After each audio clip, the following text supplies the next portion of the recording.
24 घंटे के बाद अगले दिन उस बावर्ची ने जा करके नवाब को बोला कि नवाब साहब उड़द की दाल तैयार है, आप आए उसका नोच बनवाएं। नवाब साहब किसी इसमें एक अपनी महफिल में बिजी थे, तो उन्होंने कहा यहाँ हम आते।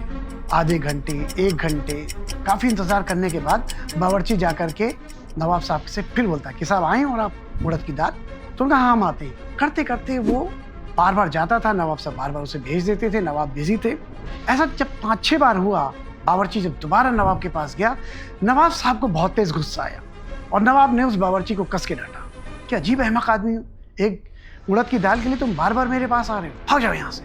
बावर्ची अपना वापस आया, आ करके उसने सारी दाल उठाई और दाल उठा करके उसने एक ठूठ था सूखे पेड़ का, उसमें सारी दाल पलट दी और चुपचाप वहाँ से चला गया। काफ़ी देर के बाद जब नवाब साहब को याद आया कि अरे साहब वो दाल कई बार कह चुका, तो उन्होंने कहा भाई चलो दाल खाते।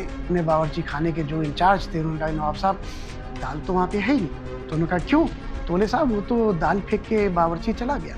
तो नवाब को बहुत हैरत थी, उन्होंने कहा ढूंढो उसको।